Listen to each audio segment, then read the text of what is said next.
decent swing. I'll try to add a little wrist lag once I do this a few more times. Yeah,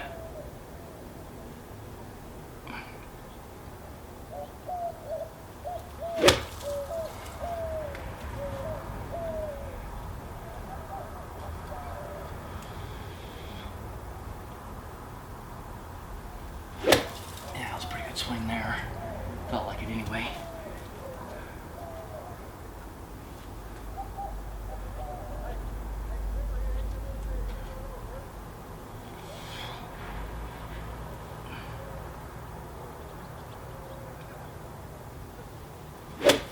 Another good swing. Okay.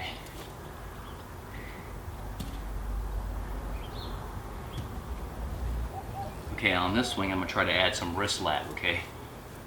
And what do I mean by that? So first of all, we're just practicing.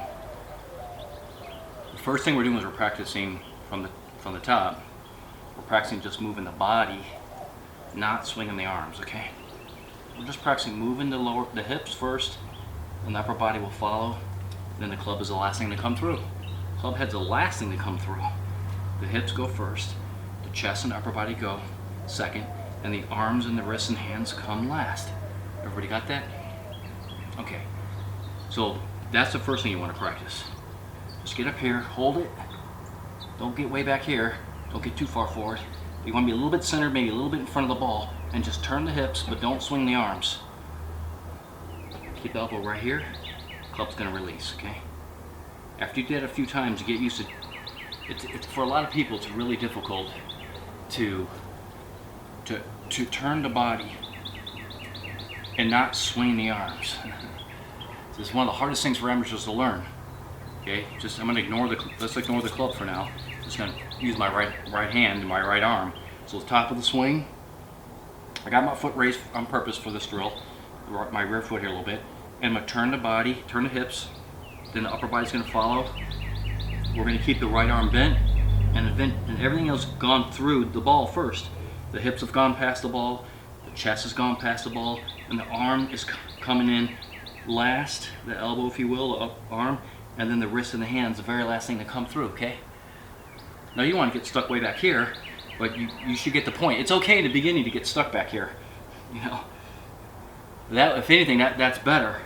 It's not ideal for golf, obviously, but you need to learn to let that club be way back here. Okay, almost like a Jim Furyk thing. Let that club be way back here, okay? And then once you get used to not swinging your arms, see the thing is you got to take video. What most people are going to do is about right here they're going to start swinging their arms.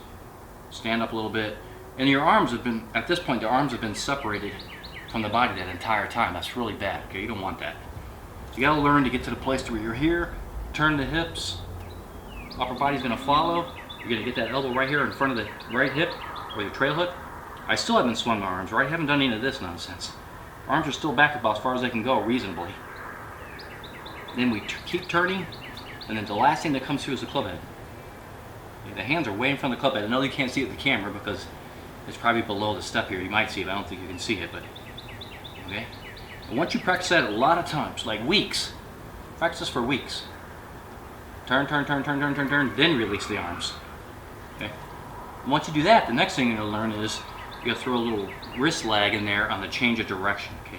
It's gonna happen up here somewhere, okay? So that takes a little bit more patience. But you're gonna add in a little bit of change of direction, and the club is gonna lag a little bit. But first you gotta learn to get the club up here, turn the lower body, upper body will follow, get the club right there, and then release. Okay, let's see if we can do it.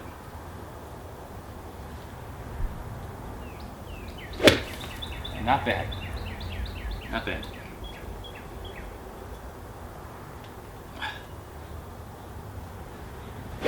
That was pretty good. Okay. Now I'm going to try to add some wrist lag. It's going to be the same move, but on the change of direction, I'm going to change my direction a little bit more aggressively. Okay. Really, what happens is to add a little wrist lag to all what you just saw.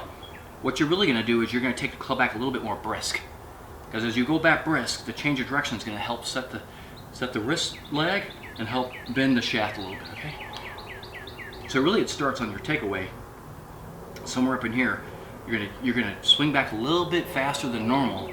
Change of direction. It's gonna set some lag into the hands, into the wrist, hands, and the shaft. Okay. Usually, what happens in the beginning, what happened with me is introducing that little bit of wrist lag, increase in accuracy. So I got more power, but I got less accurate. So it takes some practice to really factor that in. Okay. So let's give it a shot. We do a few swings without the wrist lag, and then I'll add it in.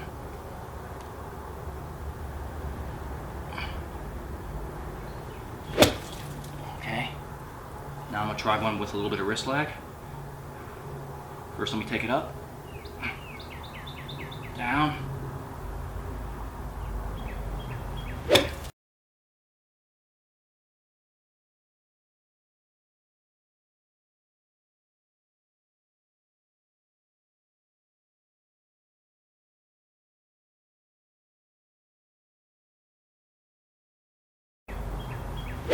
Oh yeah. That was pretty good. Okay, that's it. That's a lesson for today. Hope you enjoyed it.